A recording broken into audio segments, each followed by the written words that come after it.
Welcome, welcome, welcome. What's up, Patreons? We are back.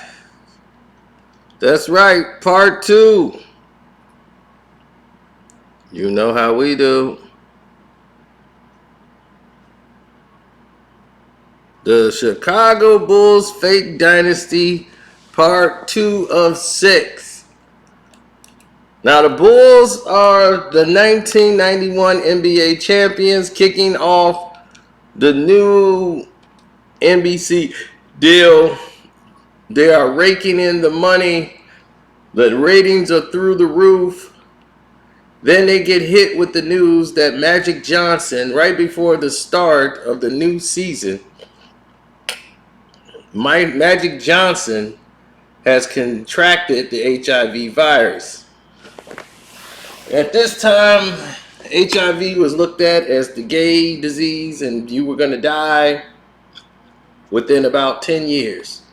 People knew nothing about it. It had no real anybody that we saw of stature really backing, the disease. So when Magic Johnson contracted it, it was the shock of the hour. And then everybody was somber, and it brought the league to a whole new understanding where they had to bring people in for counseling, and advisors and players are saying, how long did he have it? Could I've contracted something like just from rubbing up against him? They didn't know. People didn't know any of it. So Magic had to instantly retire, which put the Lakers at a total disadvantage for the season. Now, the Chicago Bulls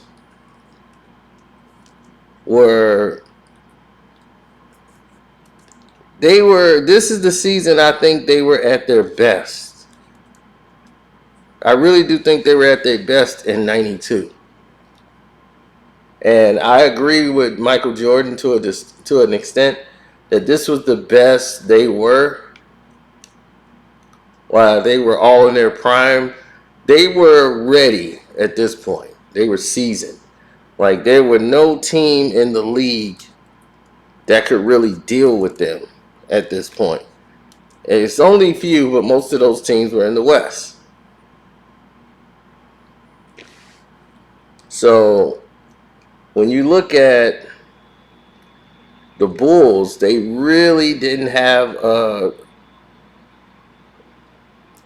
it was, I won't say a walkthrough, but it pretty much was a walkthrough.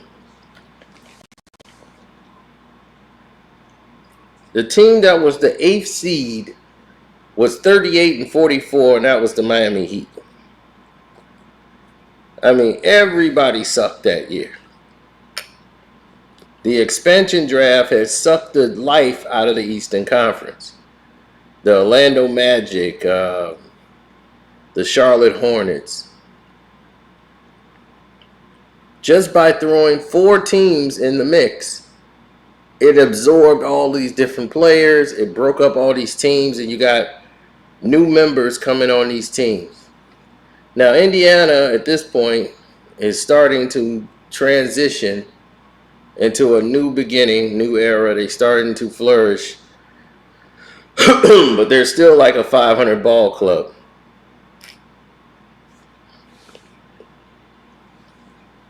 What if I told you in 1992 there were only 5 teams in the playoffs in the East with winning records?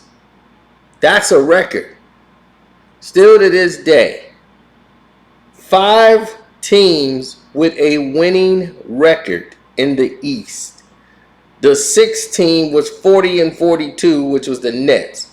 The Pacers was 40-42. The Heat was 38-44. And everybody else was losing. They only had 5 teams, and number 5 was the Detroit Pistons. They were 48-34. On their last leg. This was our last run. We were the 5th seed. We were not what we used to be anymore. And everybody was of age. and it was starting to show. We lost Benny Johnson due to a trade, and the team was starting to go in a different direction as far as we got to try to get young. Isaiah's nearing retirement. This was like one of our last runs to be, for the bad boy era. This is the last run. Meanwhile, the Bulls, it's their time. They're the only team that's been together since like 87.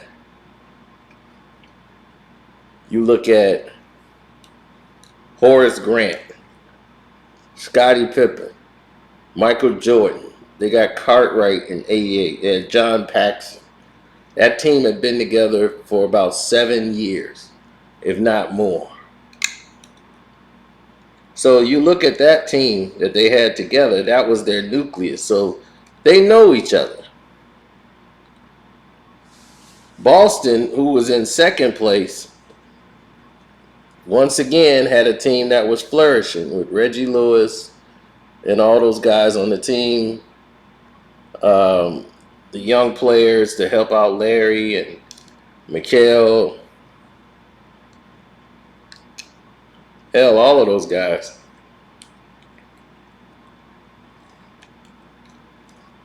They were the only team anybody thought could probably vie to take out the Bulls or take them down. Them or the Cleveland Cavaliers. The Cavaliers had an amazing season in 92. They won 57 games. Probably the best season they've had when Mark Price played out of his mind.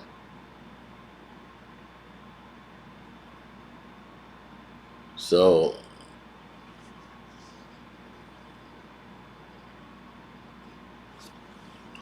once again, all the competition was in the West. Now, without Magic Johnson, the Lakers barely made the playoffs. They made it to the 8th seed, just edging out the Rockets by a game. That was corrupt too. But they edged them out by a game, and they end up playing in the first round of the playoffs.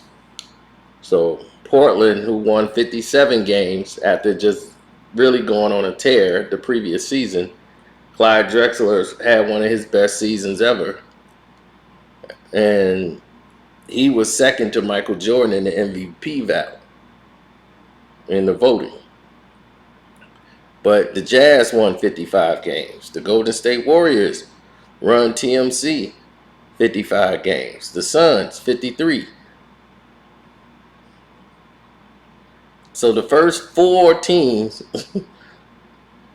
they got everybody in the playoffs in the West got a winning record.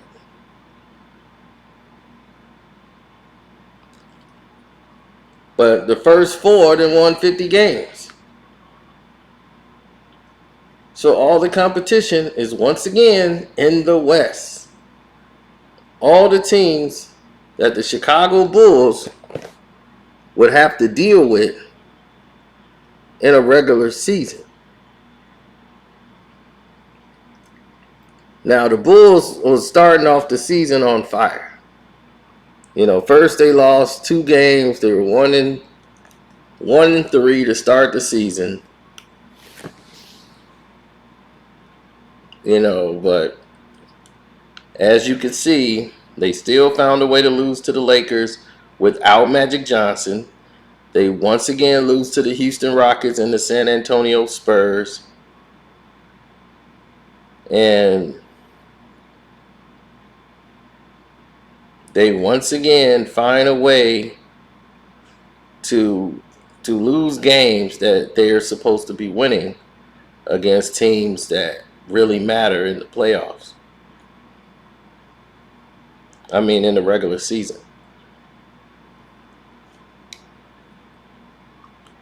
Now,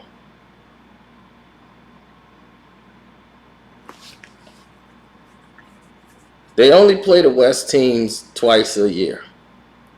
So it's natural for them to not really be that familiar with them. But when you match up and you see the way the teams are matched up, it's not normally a good thing.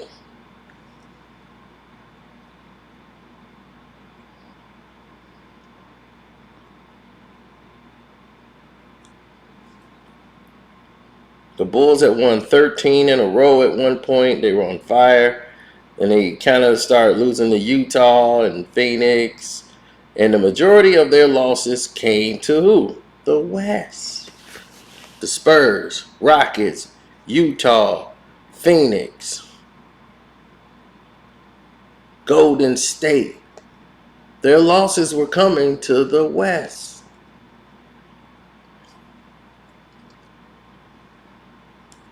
So when they talk about this dominance of Michael Jordan, he was dominating a fractured league. You just saw, and you can go and look it up yourself. They're never going to tell you this because they only give you the lies. The Chicago Bulls played in a division where there were 4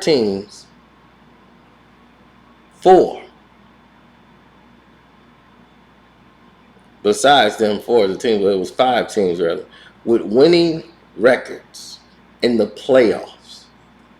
It was god awful in 1992.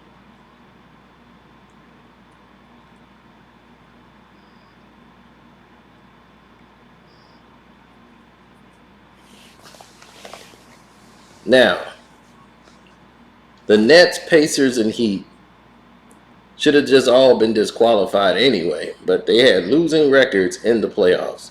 So they were just there to get beat down.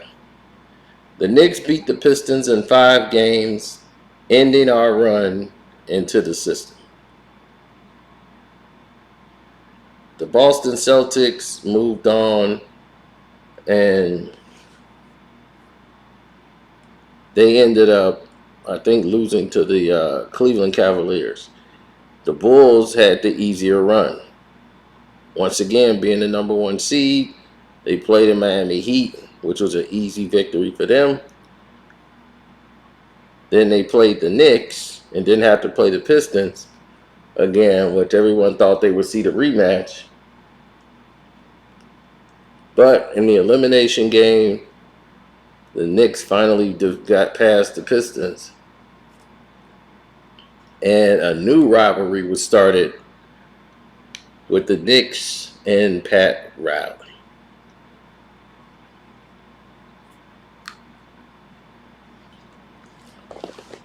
Now you got the old Lakers coach, Pat Riley, at the helm with the Knicks going against Jordan with the new Pistons, the new bad boys, Xavier McDaniels, and they got Oakley.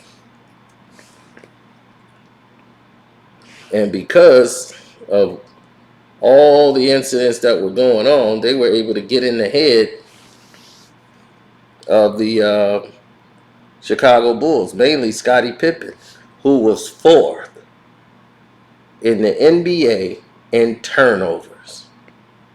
That's right, turnovers.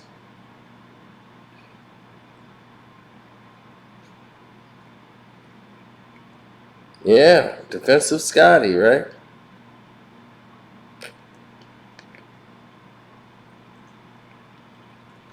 Now the Knicks series,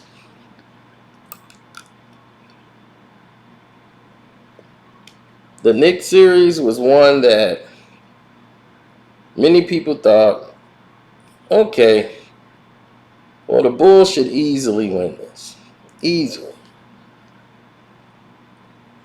But they came to Chicago and whooped the Bulls, and the Bulls could only score 78 points in a playoff game.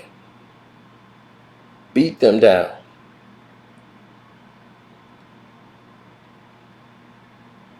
All of the games were really competitive,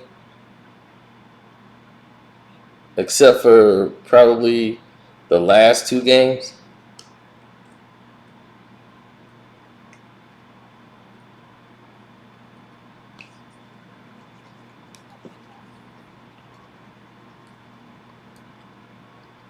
But the way I look at it was simple. You know, you weren't going to win a game 7 in Chicago against Michael Jordan.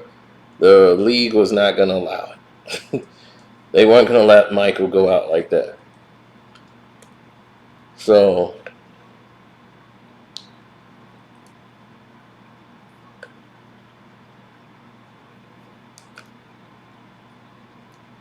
the Bulls went through their pound of flesh in that series.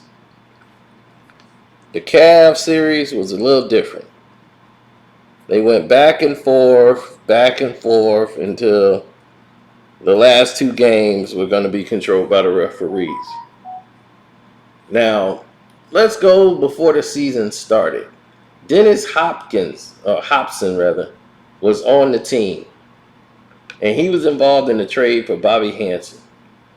Jordan hated Hobson. He hated him since he was in New Jersey. Didn't want him on the team when they won in '91. Couldn't stand Dennis Hobson. So Hobson's time was just miserable on the team. Jordan looked at him as an enemy. So when they had him on the team, he just really treated him like dirt. And Hobson wanted out. Now, Bobby Hansen was just traded to the Sacramento Kings. Krause wanted to get him so bad because this guy could shoot. He was in a three-point contest, and he could, let it fly.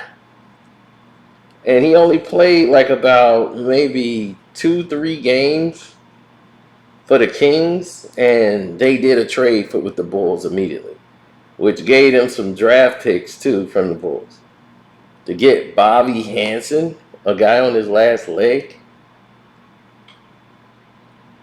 And now he's going to back up Michael Jordan.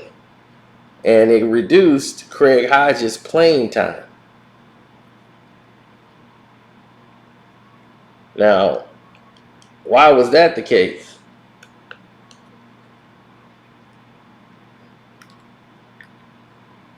Well, when you look at the depth chart, and you look at what's actually going on with the depth charts, and you start seeing who's backing up Michael Jordan, Craig Hodges is the only guy. When Michael Jordan goes and sit down, Craig Hodges would come in the game for him. He couldn't have that.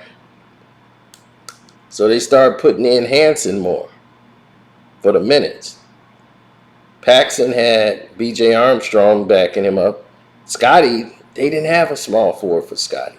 So Stacey King would come in, or Scott Williams would be out there at the same time as Horace. Cliff Livingston, who they only brought back because he was such a fan favorite and such an impact in the finals. And in the playoffs, they had to bring him back. They called him good news.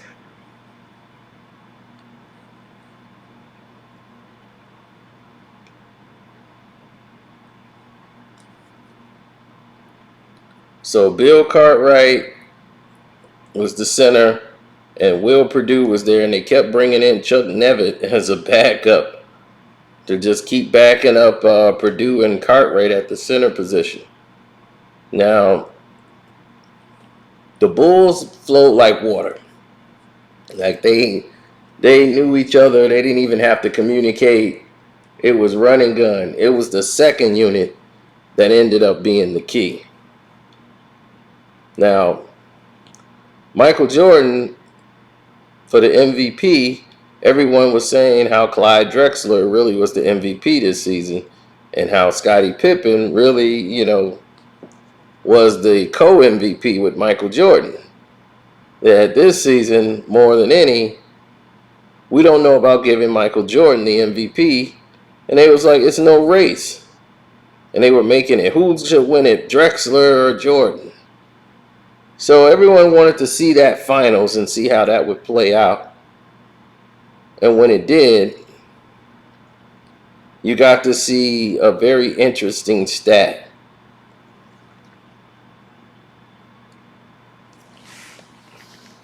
Jordan went off the first game. It was epic, hitting threes for the first time, just putting him up from everywhere.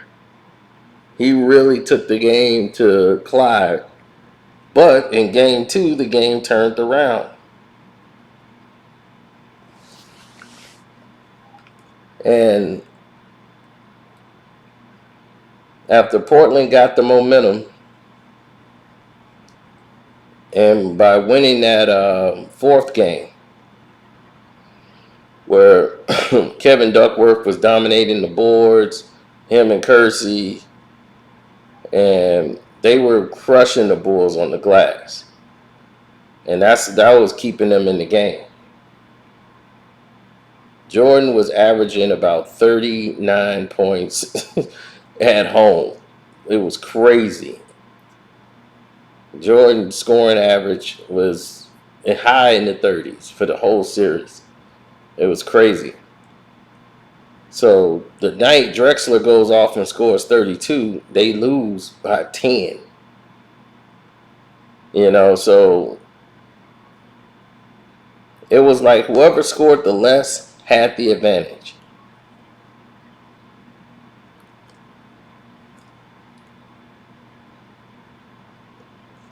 Game 5 was an absolute robbery where they had the Portland Trailblazers couldn't get a call in their own basically building.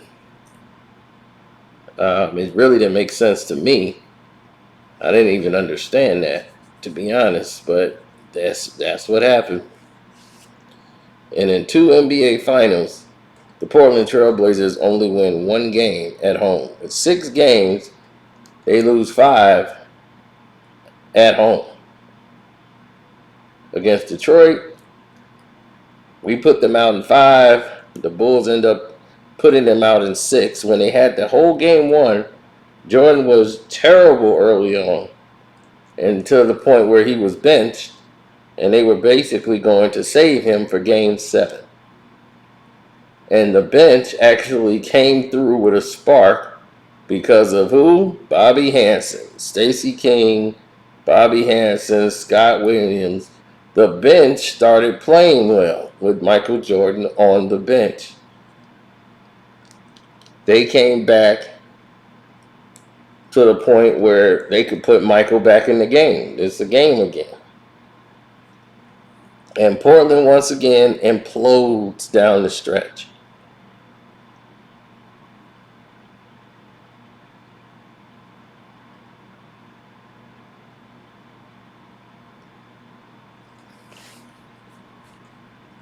Now, once again, they did beat the best team in the West. So this was the best of the Chicago Bulls. This was the very best they were. But they had no competition in the East. There was no team in the East that could really contend with the Bulls. No team had that tenure and been together that long. Even when Cleveland won those games, they weren't the same Cleveland Cavaliers anymore. They were completely a different team coming into their own. So this ends 2 of 6, because now we're going to get into what happened in that offseason. Because in the offseason, it was crazy. Michael Jordan had a lot of stuff going on that many people didn't know about. And he was trying to keep a secret with this relationship from imploding that he was having on the road. And this lady that he had basically cut off, she's trying to make his life difficult, and Jordan is paying money to keep this hush-hush. As everything is riding on the Jordan success. He filmed a video for Michael Jackson's Jam. He's starting to come into the Gatorade phase. Coca-Cola is out, Gatorade is in, and Michael Jordan is now the face of Gatorade as he transitions the sponsorship from Coca-Cola to Gatorade. And at first, Coca-Cola was it. You had McDonald's and Coca-Cola, and that turned into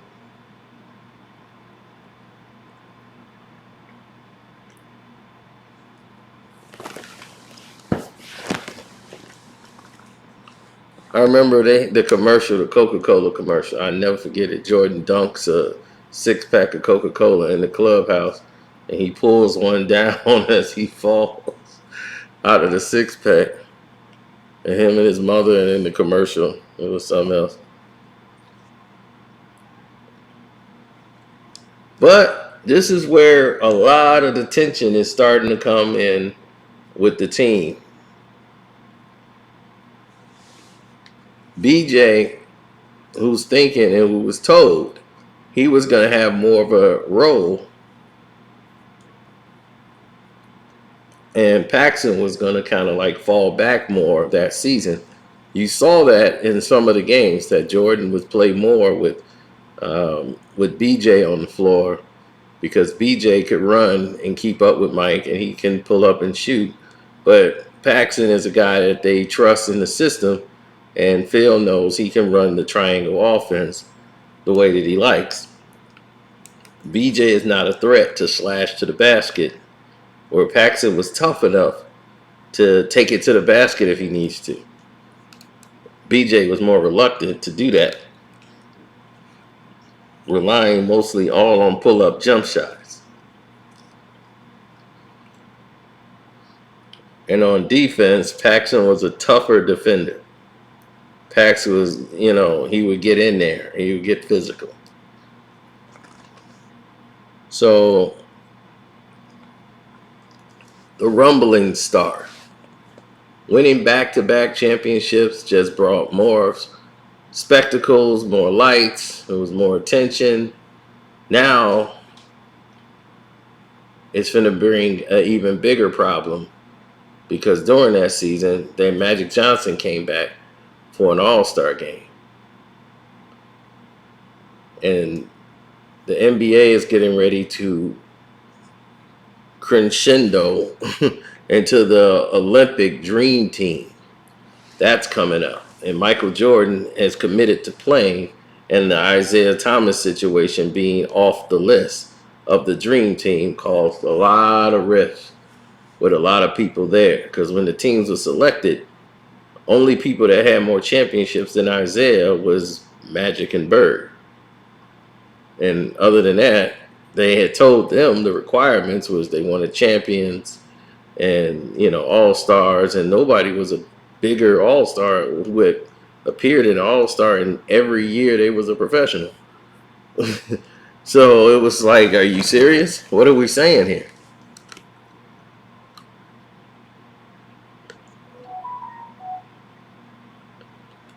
So as we're watching the implosion to happen right before our eyes, we're looking and we're like, well, damn. They're going to do that. And they bring in Magic Johnson, and Isaiah was the one that championed for Magic to be there, when a lot of players didn't want him to even play in the All-Star game because they didn't feel safe. And the All-Star game was one of the best they've seen. It was for Magic. It was outstanding game and a lot of fun. He went one-on-one with Jordan and Isaiah. So then it was like they can let Magic play in the Olympics and the Dream Team. So Magic, who wasn't even a player in the league anymore, who was HIV positive, was okay to play in the Olympics for the Dream Team. And all these guys was his teammates. Jordan didn't have any reservations about it whatsoever. His doctor told him he's pretty much safe. Unless Magic gets a cut or something or a scratch, he's pretty much okay. It's like nothing's gonna happen to him. They ensured the players that they were safe from the disease, and it would take this much of blood to infect you and all of this, and we got so many disinfectants. It's not like it's gonna get into your blood system. Like you would have to have a cut or another cut, and they have to go deep into your skin. It'd have to penetrate your bloodstream. It's a lot of red tape talk that everybody had to get. They had a big meeting about it with the team to explain to them how safe they were.